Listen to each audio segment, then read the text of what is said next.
These feel amazing, dude. The like the quality of your mask, bro. They're like, it's not like plastic, you know. It's not like it's not like the shit that you'll get from the Halloween store. This is like some legit shit. Welcome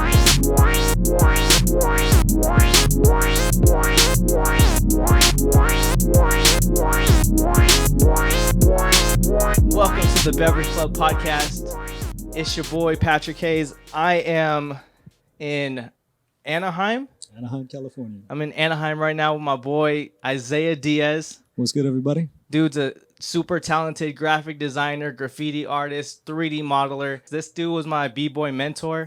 Oh man, almost like going way back. Almost like 20 years ago. Yeah, almost like 20 years ago. That's a trip. That's way too long ago. Yeah, man. But yeah, I'm excited to be here. Thank you for wanting to join the podcast. Thank you for having me. Yes, sir. Just want to let you know everything has been the same as usual. We spun the wheel of drinks, and what did we get? We got some Arizona iced tea. Arizona iced tea. Every flavor imaginable. All right, so let's go through the choices here. I'm just gonna pick them up by random, and then you go ahead and pick yours up too. So this is.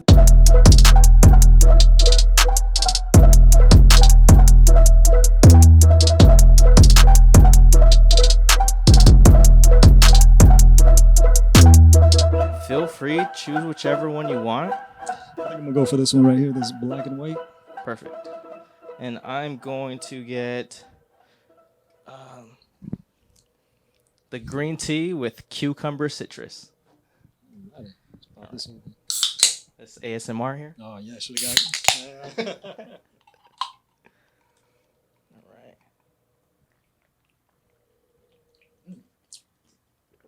That's good. Oh yeah, that's really good. I've actually always been partial to the Arizona iced teas. Partial, yes. It's my go-to whenever I go to like the convenience store or whatnot. Pick up one of these on a road trip. Where. Oh heck yeah. You know what's crazy is that I think this wheel knows who I'm choosing, because my boy Julian, the last one, he had what was it? He had. It was like Shirley Temple. So he had the Shirley Temple, and he said that was his favorite drink. That was his go-to. Yeah. And then we got this one. That's funny, bro. Oh my gosh, it's fate. So what you been working to all these 20 years ago? Anything and everything. I've been an artist, so like I try to dabble in everything. Like you've seen, I do everything that you listed, all the 3D stuff, all of the graphic design. It's all just been to me. Just try to explore everything I can do with art. What would you say is like your art style? My art style, I tend to go for more darker themes. I mean, I think that actually comes from doing tattoos a lot. I started when I was pretty young, so I kind of grew up with that kind of darker, doing skulls and, Oni Masks, for instance, is a very big tattoo theme. That's one thing I've been big on lately is taking like pop culture characters and Oni maskifying them, nice. Making my own versions of them, and that's been really fun. So it's a more darker aesthetic, more dark and creepy kind of thing. I love doing that just because you can, drawing a nice female face or a baby face, it's so smooth. There's not much to go off of there. It's kind of boring to paint. So I tend to like do like old, creepy, messed up faces because it's more fun to paint. There's more texture, there's more things to do there, or 3D model or whatever. I found 3D modeling to be much more intuitive to the way that I paint, because I've always tried to paint like a sculptor. That's kind of how I was taught when I was doing I actually went to school for doing fine art and stuff like that. So that's one thing that they always try and drill into is always think of the 3D form, how it turns in space. So when I actually did the 3D, digitally, it was very much the same. You just kind of pick out where you want the shadows and kind of carve into them, or you want the highlights and you pull that out. And so it's much the same as how I used to draw. When did you start getting into like drawing characters? Because I remember back in the day, back when we were in high school, you were doing a lot of graffiti art. It was like you, Tech, Ed didn't do it. Ed dabbled. Okay. Yeah, you know, he did little things here and there. I just know you and Tech would do it the most. Oh yeah, we actually have I just bought a black book recently. Okay. So that way we can pass it back and forth, and just like in high school. But yeah, ever since then, and even when I was in high school doing that stuff, I would always try and put a character in there, you know, some kind of anime character, some kind of little devil guy that I would always put in my artwork, just because I liked having the graffiti aspect of it, but also having characters that like, you know, spawn in around it and stuff like that. That was always fun to me. So I think that's where my trying to do the characters more and more kind of happened, and I started doing all kinds of different characters like this. So Did y'all see that? Did y'all see that he pointed right here? yeah, that's my boy right there. Yeah, I remember when you had the whole promo video for this dude like a year ago. You got me into NFTs. You're the reason. You're the reason why I started dabbling into NFTs. I remember you were starting your NFT. What was the process of making it and then going through that whole trial and error of creating an NFT? Yeah, it was actually crazy to learn all about this new technology that's coming out. And I thought it was like this heaven sent thing for artists. Like it's now a new avenue for us to make money. But a lot of different things came with that space since it was so money centric. I mean, I'm sure everybody saw all the Bored Apes, all that stuff selling for millions of dollars and whatnot. I think it actually kind of tainted the space because it then became a cash grab thing. You know, you heard about all the scams and all this stuff. So just learning that aspect and diving into that was crazy. And it didn't turn out to be this new thing for artists. It kind of was for some of them. Some of them did come up, but I think it was used more as a money laundering scam than anybody would like it to. You know, it's unfortunate that it went that way. Yeah. But I did learn a lot from doing that. I actually never released the NFT. We pulled the plug before. There was just so many scams. We were getting scammed as somebody that was trying to start an NFT. Yeah. There were so many companies coming to us like, we'll pump up your stuff. Of course, it never went anywhere. And they were like, they just took our money and ran. Dang. There was so many of that. And because of all that, we decided to pull the plug and not do it as an NFT. And, and just kind of learn from the process. Yeah. But that's when I actually delved really deep into doing all the 3D stuff. And, so like, it was a learning experience. I learned a lot from that. So it wasn't all bad. But yeah, man, just doing art and tattoos. I guess not tattoos no more, but doing all types of art. Yeah. You said that you were gonna lose this space. You're gonna. Yeah. So we're actually in my tattoo shop right now. It's a small little shop. It's just me. It's my private studio. But we're gonna be letting this go just so I can focus more on actually doing YouTube stuff and trying to create this brand that I've been wanting to create. So go in that direction now. Real quick, let's take a quick break. Let's grab one of the masks, and then we're gonna. Can we put them on? I have one. What happened? Sorry. Pulling the cords. So this one right here, this was actually the last prototype that I made. These are all prototypes over here. But this one is with the strap, and it should be able to. You want to give it a try? Yeah. Heck yeah. You might have to take off the headphones and all that. Yeah. But there's been a lot of trial and error creating these masks and how they fit. Glasses. Yeah, the glasses too. Yeah. There we go. There you go. Might need some adjusting, but yeah. Couldn't do a close on that. This is cool. It like almost fits my face. For real. This fits your face perfectly, huh? Yeah. Actually, I designed it to have a little more room on the bottom, so the chin comes down a little lower. That's just to have it feel more comfortable, so it's not like hugging up against your face. Yeah. So you have a little bit where you can actually talk in there. You painted all this too, huh? Yeah. So these are the painted prototypes too. So I wanted to gauge how I'm going to paint all them and kind of mass run them. Yeah, you can see them right there. The first one I did have light up eyes. So the eyes lit up, but it's impossible to freaking see with that. Oh, really? With it off and on. With it off, you can kind of see, but it's just... I think I'm just going to put like a mesh in there maybe. Okay. Just to kind of cover up the eyes so you got nice dark eyes, or might play around with some light still, but we'll see. Most of the other ones that I was making are not really wearable. They were more just to... Hang on the wall? Hang on the wall and get a... I was actually using them to make castings of. Yeah. But then I just decided that I'm just going to 3D print them. Okay. Let me see the Frieza one. and then also get the Bowser one. Yeah, it's a freeze one right there. Sheesh. So these ones, yeah, kind of do fit on your face. You can kind of see through them. They might be a little tight on the cheeks and stuff.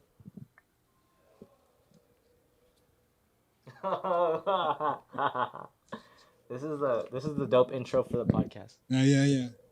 Oh yeah, hold up. And then get your drink, and we're gonna pretend to drink it. Let's see if we can do this.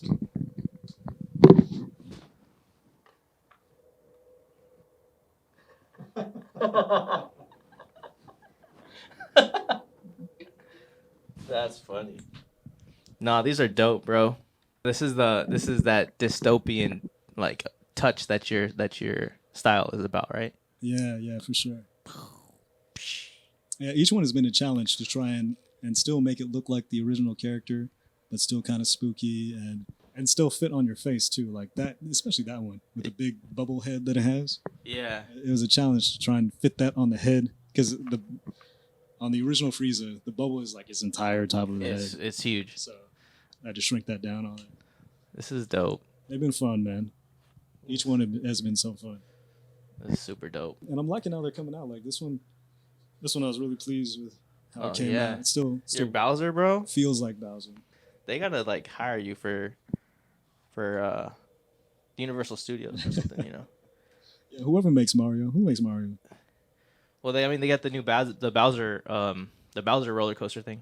Oh yeah, at Universal Studios. Yeah, that one's really heavy. These feel amazing, dude. They're like the quality of your mask, bro. They're like, it's not like plastic, you know. It's not like it's not like the shit that you'll get from the Halloween store. This is like some legit shit. Yeah, for sure. Yeah, I wanted to be, because I know most people aren't going to wear this on an everyday basis, obviously. So that's why the latest one that I made, it's actually intended to be both worn and hung on the wall. So these straps here, they actually come off, and there's I don't know if you can see it there's a little hanging bit. Yeah. Oh, okay. Yeah. So that hangs on the wall, so it's kind of multi-purpose. That's sick. So that way, it's because this is more of a display thing than anything else, right? Yeah, it can be hung on the wall or worn. So this is what I've been trying to figure out. These connection points. So even how they come down at an angle to fit on the head better. That was all trial and error. So it's been a lot of trial and error. Yeah. It's been fun though. Yeah, these are dope. Oh, thank you, man. Anyone that sees any of this, hit up Zay1X. That's all right. Zay1X, and put your order in. All right. Yeah. I'm gonna release these pretty soon. It's just been all trying to figure out, what's the best process, to produce all of them if I want to make, mass productions of them. So they're coming soon. So how much would like a one of one be? If it's something that's completely new and that I have to resculpt and all that stuff, it might take me some time. I haven't really figured out how much that would cost. I've just been trying to figure out how much these are going to cost me just to produce. Mm-hmm. I was thinking about releasing these ones that I've already sculpted for somewhere around $100 to $150. Okay. Depending on how much all the shipping stuff will cost, because I'll have to ship them in a thing that won't damage them, all that type of stuff. Yeah, that's super expensive. protected.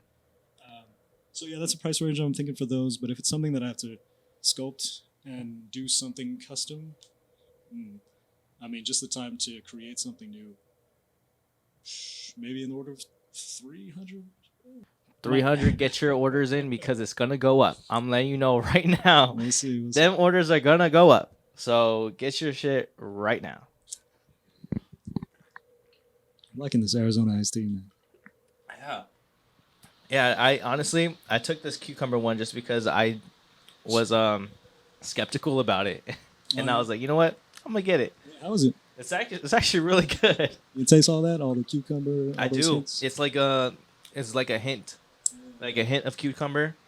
I'm not really sure about the citrus, but I taste the hint of cucumber, and it is pretty fire. Not even lying. Arizona. Sponsor me, okay? Yeah, this would actually go well with some whiskey. Yeah, mix it too. Okay. Yeah, we got some whiskey. Let's bring that out. All right, so.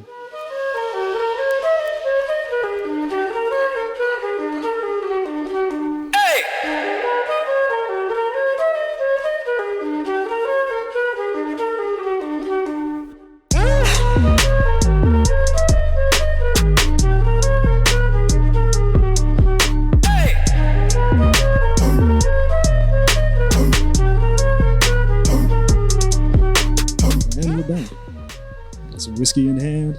All right. So we got the, what is it called again? This one is the Yamato Japanese whiskey. Yamato Japanese whiskey. Yes, sir. Heck yeah.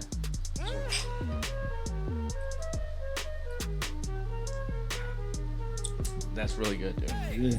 Okay, and you said that we're gonna mix it? Yeah. Let's try and mix it with some of this Arizona iced tea. I don't know how it's gonna taste, but I especially don't know how that one's gonna taste. All right, let's do this.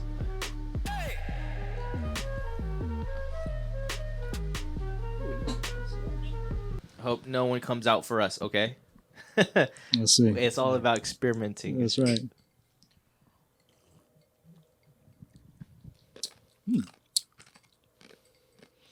Interesting. Yeah, a little ASMR. Oh yeah, a little ice crunch thing. Yeah. No, it's really good.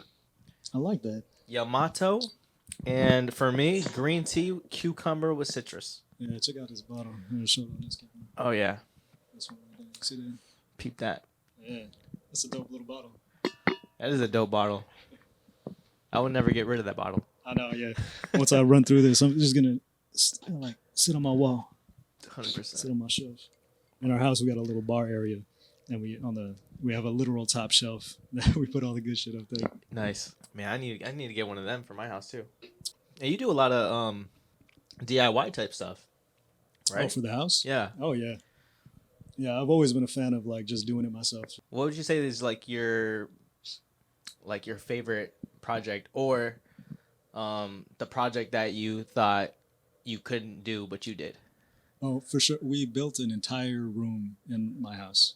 Yeah, that from start to finish. There's nothing. It was in the garage, so we had to build out a whole flooring, walls, everything. Run electrical.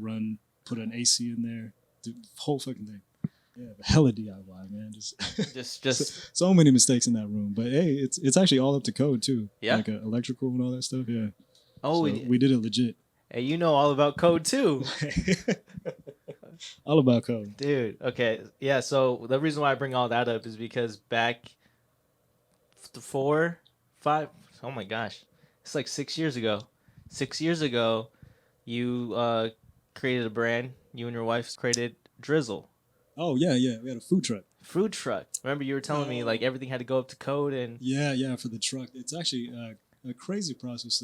And again, we had no, we didn't know what we were getting ourselves into. There's all these health permits that you have to get. Everything has to be built a certain way. And I actually have to make all these blueprints and submit them to the city. So that way they can approve them. Yeah, it's a whole process. Wow. It took us actually a whole year just from start to finish from an empty truck that actually didn't even have the back end. Oh, what? Yeah, it was in some junkyard somewhere. And we got it on a huge deal. But the whole back had to be rebuilt. Like seriously, the whole back. Like the was whole back missing. Just like it took a like Godzilla took off like exactly, that back end. Yeah, just took a big old chunk of it. Dang, dude. Yeah, that was a whole thing. I miss that truck. How was it like running the food truck? It was an experience. Like taking us all up. We did so many. The people that can afford food trucks to bring them to their kid's birthday party, they're stacked. Like they got money. We went to these houses that were like, $1 million houses, zebras in the backyard and shit. What? It was nuts. But we did, a bunch of like private events, a bunch of like corporate events, stuff like that, just to be able to see all that type of stuff. It was pretty cool. Wow.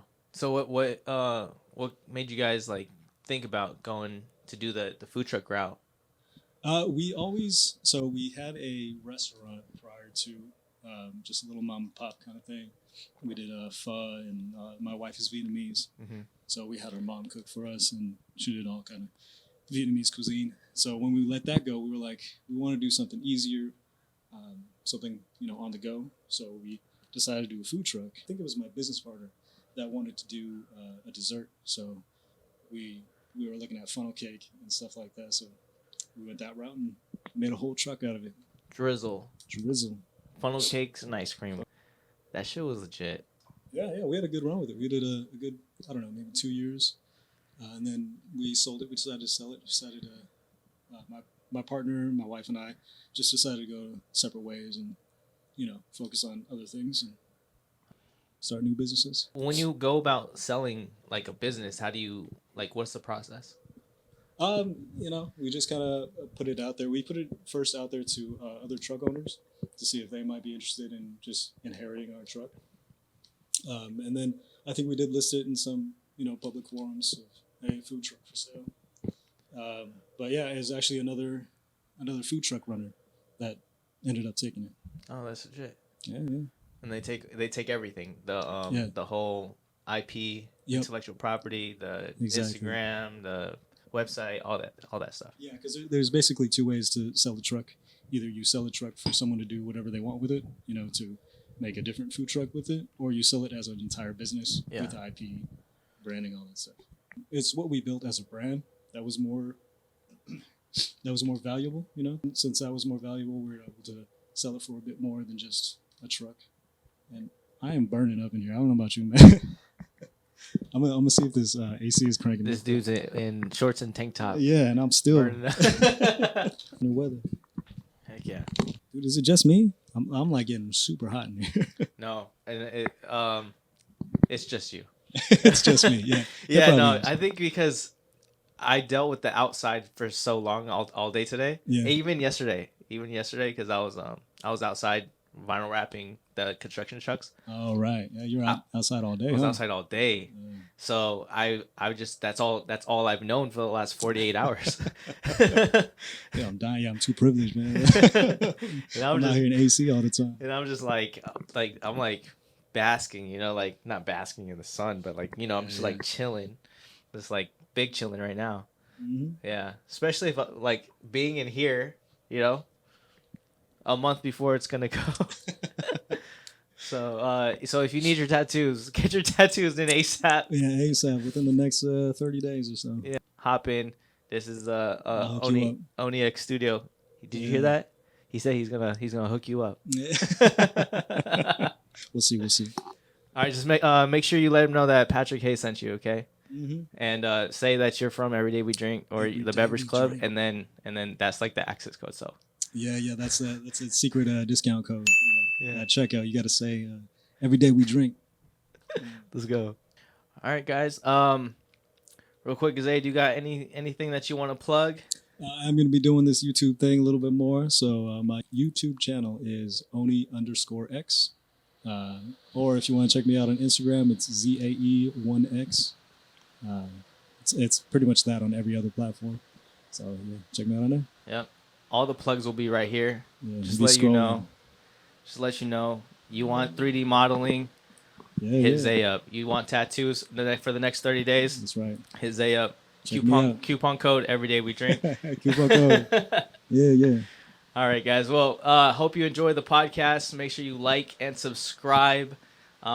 We got 10 more Arizonas to kill. Yep, we're about to drink all these right now. So about to drink this first though. So yeah, thank you. Beverage Club out.